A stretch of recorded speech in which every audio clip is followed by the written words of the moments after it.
put a break in our camper at a rest area. Now, granted, I will say this: the weather is perfection today. It's not hot, not cold, so we can stop like this and it's comfortable. What do you think about that? You just want part of my sandwich, don't you? Yeah, there's a river on there. That's what I was pointing out to you earlier. We can take a walk from here real quick. Okay.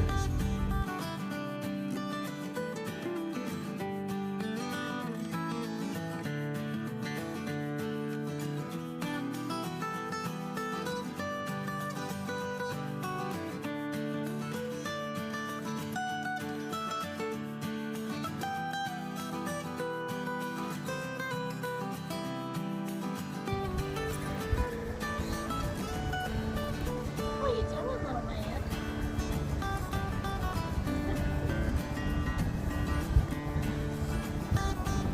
What a neat spot.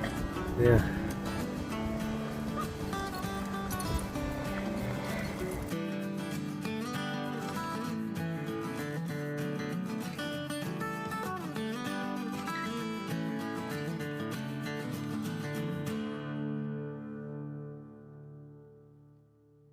We get to add another state to our list of accomplishments. We have finally stayed in the great, wonderful state of Alabama. Dun dun dun dun dun. It'd be more like dun dun dun dun. Down, down, down, down, down.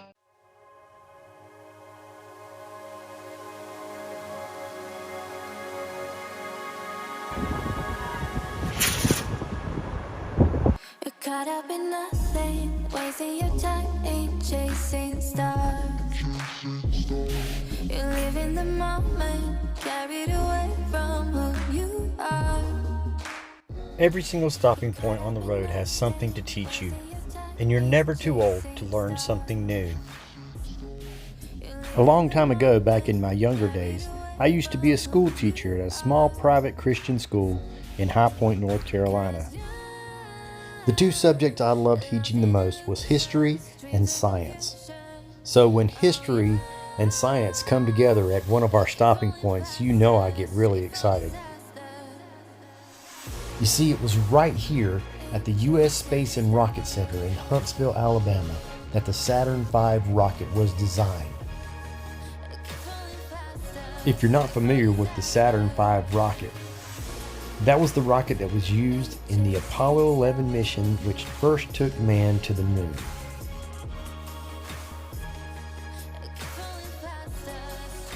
It's only after coming here to the U.S. Space and Rocket Center that I began to realize just how complex that design had to be. This is amazing. Right here, this rocket thing behind me, this is the Saturn V. This is the rocket that took man to the moon. Right here in Huntsville, Alabama. One of the things that I learned was that the main fuel that was used in the stage 1 of the rocket was kerosene. Can you believe that? Kerosene is what took man to the moon. Even things like how the vibrations would affect the metal that the rocket was made out of had to be considered.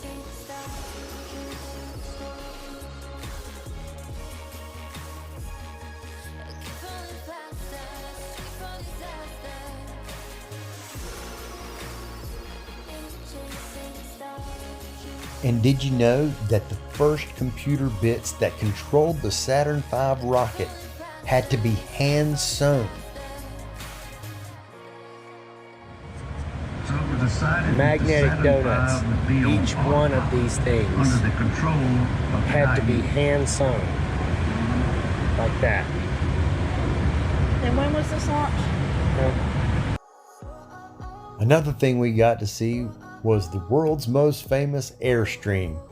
This was used as a quarantine when the astronauts returned from the moon mission. You might ask, why in the world did the astronauts have to be quarantined after returning from the moon? Well, they wanted to be safe rather than sorry. And being that no one's ever been to the moon before, they wanted to make sure that nothing dangerous was brought back with the astronauts. This Airstream camper actually got lost for many years, but was recently found at a fish hatchery.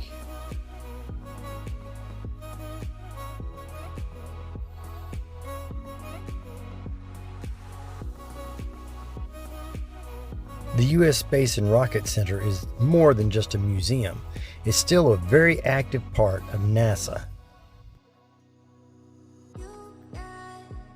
One of their most recent projects was the James Webb Space Telescope. Right here in Alabama.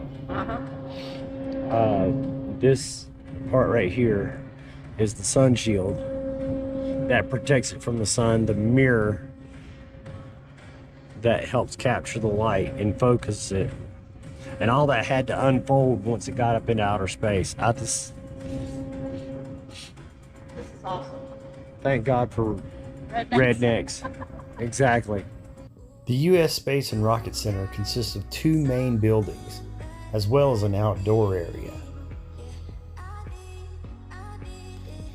In the first building, you'll find things like the Mars Restaurant, where we sat down to have some loaded nachos for a little snack while we were exploring the museum. This is also the area where you get to explore a model of the U.S. portion of the International Space Station, as well as some future projects that they're going to be working on. They're going to be growing plants in space. When they do go back to the moon, they're going to be able to stay there for a while.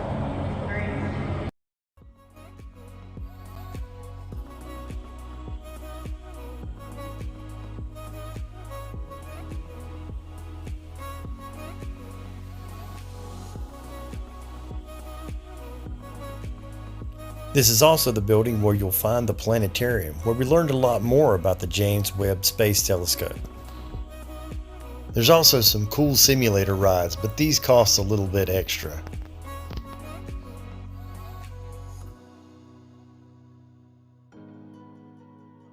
And of course, there has to be a souvenir shop.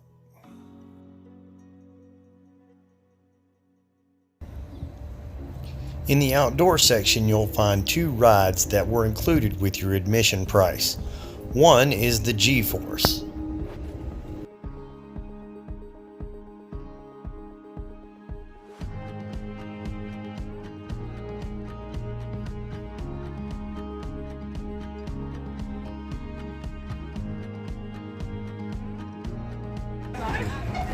But you don't want to do the moon blast. I don't understand that. The other is the Moon Blast. As fun as these rides are, they're supposed to be educational as well. For the Moon Blast, when it reaches the very top, it's supposed to give you a sense of weightlessness for at least a couple of seconds. And the G-Force actually teaches you about the G-Force. You see, on the G-Force, you're strapped to the wall on these sliding platforms that are at an angle. When you're at normal gravity, you're at what is called 1G. As the ride begins to spin faster and faster, the force that is pulling you outward is becoming greater than the force that's pulling you down. When the force reaches 2 to 3 Gs, the force of gravity that is pulling you down actually loses its grip, and you actually slide up the wall on the ride. Still dizzy? Did you just fall over? Do that again. All right. From my phone charger. Can you walk a straight line? I can now. I'm okay. All right. The wave of dizziness. That was funny. The other building, which is known as the Davidson Center for Space Exploration, is where you'll find the Saturn V rocket and all the history of the Apollo 11 mission.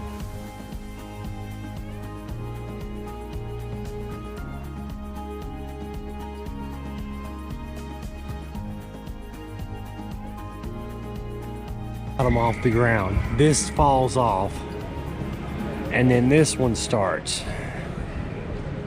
Okay.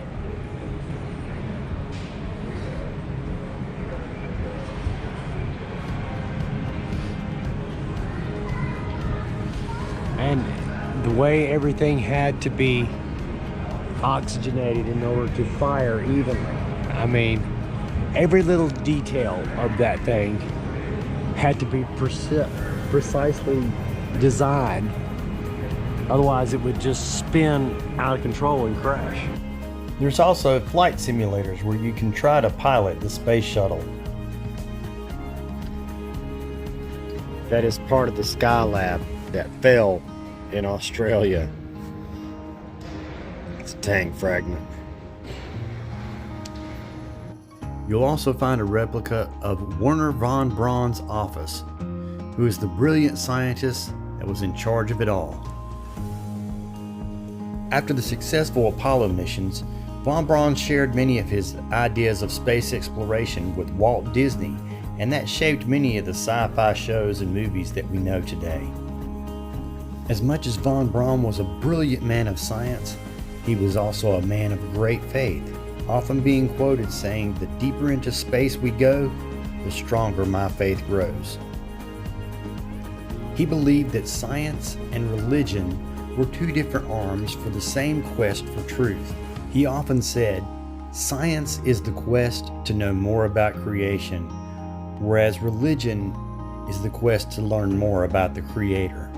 While science tackles the questions of what, when, and where, religion tackles the question of who and why. The U.S. Space and Rocket Center was definitely a fascinating learning experience of history and science.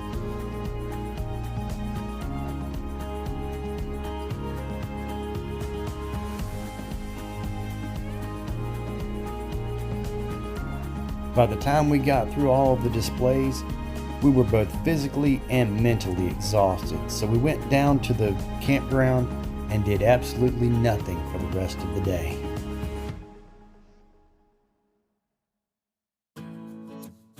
If you liked the video, be sure to give us a thumbs up. And if you haven't already, be sure to subscribe to our channel. Stay tuned for bloopers, and until next time, happy camping.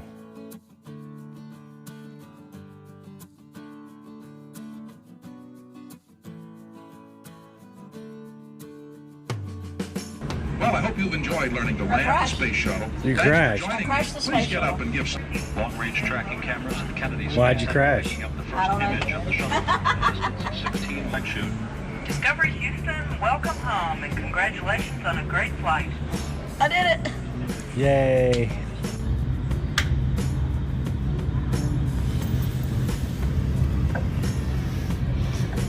Doing a simulator. Yeah.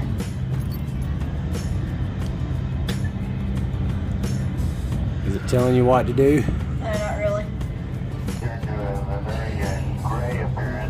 How am I going to get out of here now? There was molecules in the atmosphere, heading up to almost 3,000 degrees. Got to say that again. What? What do they say about the Starship Enterprise and toilet paper? What? They both circle Uranus.